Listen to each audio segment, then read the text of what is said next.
Okay, so welcome to a day in my life. So some of you, and I know I don't have a lot of followers at the present time, but that's okay. This is just a day in my life and the adventures that I'm going on and the experiments in health and wellness. And so this is a continuation of my health and wellness experiment, my uh, conductive slippers. I've been having some problems with the materials. Um, I tried aluminum foil as my prototype, and I didn't like the way it crunched when I walked. And the first time that I began to walk, and it just exploded like, you know what I mean? Like aluminum foil was probably not the best option as far as strength wise. I moved on to another conductive material, more conductive material, the copper tape. You know what I mean? I taped it up last night and it looked nice, you know what I mean? But the moment it lasted about a minute walking in it, you know what I mean? It just, again, couldn't deal with the stress of, walking on it, the weight. It just exploded again.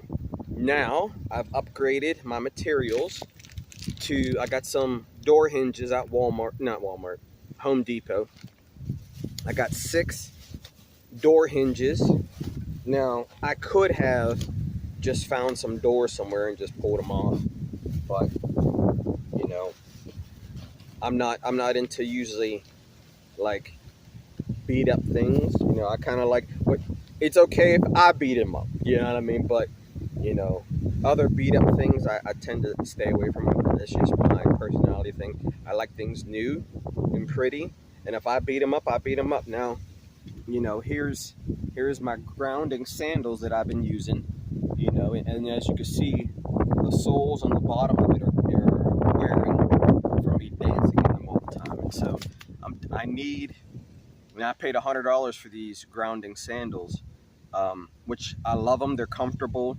However, because I dance a lot and sometimes the dancing just happens at the most inopportune time, sometimes I'm listening to some music and, I see a woman that I'm interested in and I start thinking about her and, I think about dancing. I can't help it. But what I'm trying to do is have the electrical conductivity of my footwear, as most people's footwear has insulator on the bottom. It has rubber, has plastic, things of that nature that insulate you from the earth's energy. And what I'm trying to do is, I do a lot of barefoot walking and things like that. And I was hoping to just do away with shoes completely and just go barefoot. However, there are times when you have to go to the bathroom and you don't want to step in someone's piss. You know what I mean? Like that's probably not the healthiest thing to do, is try to go to the bathroom and there's a pile of piss on, in front of the urinal. So I need some footwear to protect my feet from the piss in the toilet. You know what I mean? I'm sorry, my language is getting out of control here. But that's real talk. You know what I mean? I don't want to be stepping in a whole bunch of garbage. And likewise, I was just using the copper slippers that I made for about a minute, and I stepped on a rock and I felt that. You know what I mean? And so I needed something a little bit stronger. The added benefit this is chrome. You know what I mean? So iron and chrome. And so the material strength, and it's not very thick, you know what I mean, which I believe it's perfect. Now I'm going to have to join 3 of these up together, 3 hinges, link them together, and fashion them into some sandals. And now the added benefit, I think, now this just says chrome, you know what I mean, but I think it's just like a chrome polish. I believe this is most likely going to be steel, some kind of iron component, you know what I mean, material. And so I'm hoping that it's, most likely it's going to be iron, iron or steel with chrome, whatever hoping that with the iron, we talk about magnetism, right? You know, the earth magnetism, you know what I mean? And this copper on my feet, you know, I wear my chain. My chain is a galvanized steel chain. It's my love slavery chain, my love harness, you know what I mean? And when I meet that special lady and she comes in my life and she sells me herself as my love slave, and I'm gonna sell myself to her as my, you know, her love slave. So, you know, I'm about to be joined up with another love slave here soon. So I gotta have something with some strength and some durability. And, you know, so when I chain her up to me, you know, and we walk down the street and we go to a restaurant, but like, you know, and you know the looks, you know, I can already imagine the looks. Like, dude, this dude got a chain on him, and he's chaining up this woman, and I can only imagine the cops being right. We got reports that a man had a chain around this woman, and you know she had to go to the bathroom, so he walked her to the bathroom with a chain on. You know what I mean? I can only imagine how that story is going to play out. You know what I mean? However, I'm a free man. I can do what I want to do. If I want to wear a chain, I'm gonna wear a chain. And if I want to make some slippers out of some chrome, you know what I mean, to get my electromagnetism on, you know, and I'm gonna do it. And so this is a materials science related endeavor. I think I can get and it's, you know, electrically conducive to, you know, harvesting that earth energy like I want. But it has the extra bonus of durability and strength and conductivity and magnetism. You know what I mean? If it has that iron in there like I want, you know, it's going to give me that magnetic energy when I walk on the earth. And you know, I think it might be a good material to use for this. You know, it cost me like $35, which I ain't got that. But sometimes when you're doing experiments, you gotta do what you gotta do. You know what I mean? You gotta make those sacrifices to get to where you want to go in life. And so this is my third experiment with my conductive slippers, or sandals, or footwear, whatever you want to call it. And I'm gonna see how it goes. And so I also am going to use paracord. I got this at Walmart.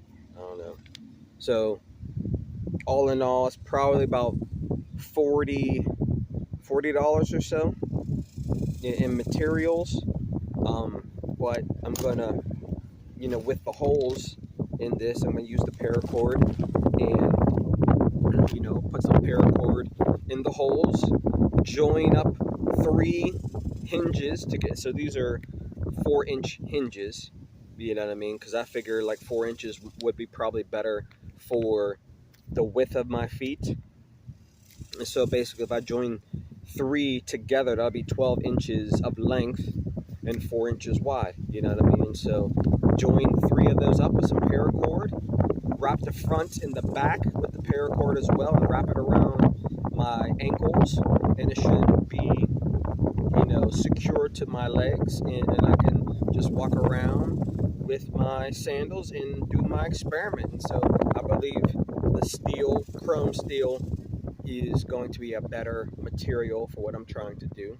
And it matches the bling of my chain. My chain is a zinc galvanized steel chain, but it's, you know, I wear it a lot and I'm sweating in it, so it's getting a little tarnished. You know, a 10-foot chain out at the Lowe's cost me about $100 or whatever. You know what I mean? But I do have some rust remover solution that I could use to remove some of the rust if necessary.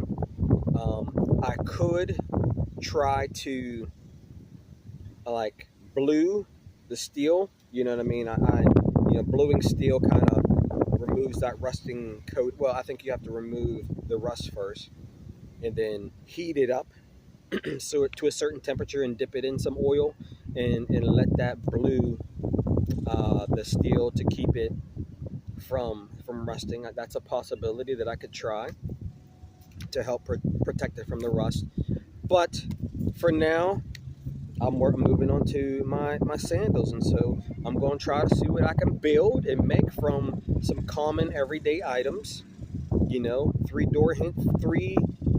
4-inch door hinges made out of chrome, and some paracord. And I'm gonna wrap this up, see what I can build, and put it on my feet and see if it does the job. And so I think these materials are going to be better suited for my needs. They're more durable, and that's what I need with the weight of my body and the movements of it. Now, if it was icy out and I got some chrome steel on my feet, there might be some time for some ice skating. You know what I mean? I was even thinking with some of the holes that you could probably put some studs in it, in the bottom of it, like some screws. You know how screws, you can put a little nut on the end of the screw, but it has that sharp end to it. I mean, that would be perfect in some icy weather to really grip onto um, the ice, you know, kind of grip into it for climbing, not rock climbing, but you know, even trailing. You know, put some studs in the bottom of it and get some extra traction on the bottom of your feet. That is an option. It does come with screws, you know, but I think, well, these screws actually, I may get some nuts and put some nuts on the end of it, because those screws, how long they are, you know what I mean? I could even put screws through 2 of these, and you know, and tie 2 of them together with the screws, and maybe lap them up over one on top of another, kind of like that, you know what I mean? And put some screws in it to join 2 hinge plates together, and throw some screws in it for extra, like, now I probably don't want to walk up to someone's house with some screws, because I probably tear their carpet all types of up, you know what I mean? But for winter and things like that, like when I used to play high school football, you used to have studs you can put on your cleats, you know what I mean, to grip extra traction in bad weather. And you know, that's something I could do, you know what I mean? If I'm out in the mountain and want to have my conductive slippers on my feet, and the terrain needs a little bit more traction, throw some studs in there, throw these screws in there with a nut on the end, and that would give me a whole bunch of traction. That's outdoor, you know, usage, you know. And you know, if I had flat ends on the bottom, you know, I could probably wear them indoors, you know, if they didn't have the sharp edges on the tip there. You know, I could make a flat screw in, would probably be perfect, you know, for indoor use. And probably if you put the nut on the end, that would be outdoor use as well. You know, you would have a lot more gripping surface for like climbing up mud and hills and trails and things like that. So that's worth exploring. But for right now, I'm gonna use what I got, and it doesn't, you know, once I get my prototype in place, I may, and when I get more money, I may have to invest in a different stud to put on the bottom of it that would work inside and outside. You know what I mean? However, because I'm going to do a lot of dancing in these, I probably don't want to have studs on the bottom of the soles of my feet. You know what I mean? Just because it'll stop me from doing my spinning and stuff like that. I'll be gripping on the ground, but like, oh, I pulled a muscle. You know what I mean? So I might not want to do that. Experimentation, learning through the experiments, growing through the experiments, and learning through the failures, right? Because any failure that you make in any attempt at life is not truly a failure. It's an opportunity to learn and to grow and expand your reasoning capabilities and your foresight, you know, your ability to see problems before they happen, you know what I mean? And it's a learning adventure, you know what I mean? So self-experimentation continues with some door hinges that I'm going to try to join together and attach to my feet, and see where it goes. So join me on my conductive footwear adventure. And maybe when I get my design completed and the experiment going well, maybe you'll be making a pair of your own. You know what I mean? Or you may give me some money. I may make you a pair. Who knows? You know what I mean? But shalom, blessings upon you, and stay tuned for my electromagnetic energy harvesting. Maybe that's what I'll call it. My electromagnetic energy harvesting shoes. I don't know. I might have to work on the naming of that, but join me on my life's adventures.